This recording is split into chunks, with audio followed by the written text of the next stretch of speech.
অনেক মুসলিমই মনে করে যে ইসলামে মিউজিকের অনুমতি আছে। এখন আপনি কি বলবেন যে নবী মুহাম্মদ সাল্লাল্লাহু আলাইহি সাল্লাম কি মিউজিকের বিরুদ্ধে কিছু বলেছেন? মিউজিকের কথা যদি বলতে হয়, এ ব্যাপারে বিশেষজ্ঞদের মতভেদ আছে যে মিউজিক অথবা গানের অনুমতি আছে কিনা। আর পবিত্র কোরআনে কোনো আয়াত সরাসরি মিউজিককে নিষেধ করেনি, তবে কিছু নির্দেশ আছে।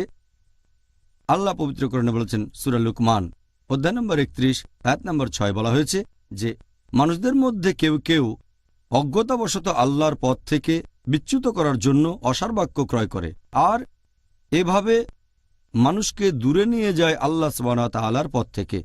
তারা আল্লাহ প্রদর্শিত পথ নিয়ে ঠাট্টা বিদ্রূপ করে, এদের জন্য রয়েছে খুবই অবমাননাকর শাস্তি।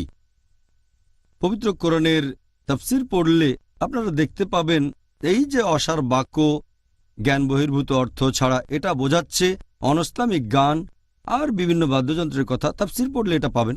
আর নবী মিউজিককে নিষেধ করেছেন এরকম অনেক সহিহ হাদিস আছে। যদি আমাদের নবী মুহাম্মদ সাল্লাল্লাহু আলাইহি ওয়াসাল্লামের হাদিসগুলো পড়ে দেখেন, তাহলে এই ব্যাপারে কোনো রকম সন্দেহই থাকবে না। আমাদের নবী মুহাম্মদ সাল্লাল্লাহু আলাইহি ওয়াসাল্লাম বলেছেন, এটার উল্লেখ আছে সহিহ বুখারীতে খণ্ড নম্বর 7 হাদিস নাম্বার 5590। আমাদের নবী বলেছেন যে আমার উম্মতদের মধ্যে এমন অনেকেই থাকবে যারা জেনায় লিপ্ত থাকবে। তার মানে ব্যভিচার, অবৈধ যৌনাচার, অনেকে রেশমের কাপড় পরবে, মাদকদ্রব্য সেবন করবে এবং বাদ্যযন্ত্র বাজাবে আর ভাববে এগুলো বৈধ। আমার উম্মতদের মধ্যে কিছু লোক তারা এমন কিছু করবে যেগুলো অবৈধ, যেমন ব্যভিচার, অবৈধ যৌনাচার, রেশমের কাপড় পরা, মাদকদ্রব্য নেয়া এবং বাদ্যযন্ত্র বাজাবে আর ভাববে এগুলো বৈধ। এই হাদিস বলছে তারা কিছু কাজকে বৈধ মনে করবে। আমরা জানি যে মাদকদ্রব্য হারাম, আমরা ভালো করেই জানি যে ব্যভিচার করা হারাম। যেহেতু এখানে মিউজিকের কথা কিছু নিষিদ্ধ জিনিসের সাথে উল্লেখ করা হয়েছে, এখানে বাদ্যযন্ত্রের কথাও বলা হয়েছে, এটাই নির্দেশ করে যে নবী এটাকেও নিষেধ করেছেন।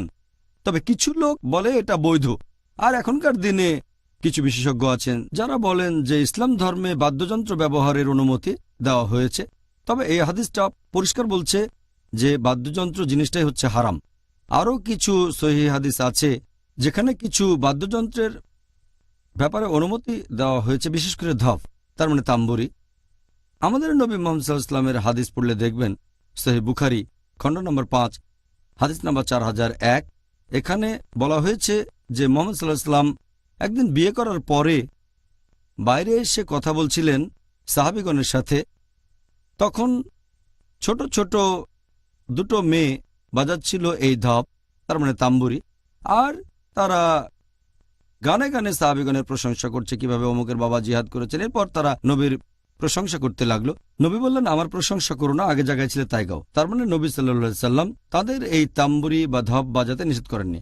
এছাড়াও আরেকটা হাদিস আছে সহিহ বুখারীতে খণ্ড নম্বর 2 হাদিস নাম্বার 987 যে আমাদের নবী একদিন শুয়েছিলেন।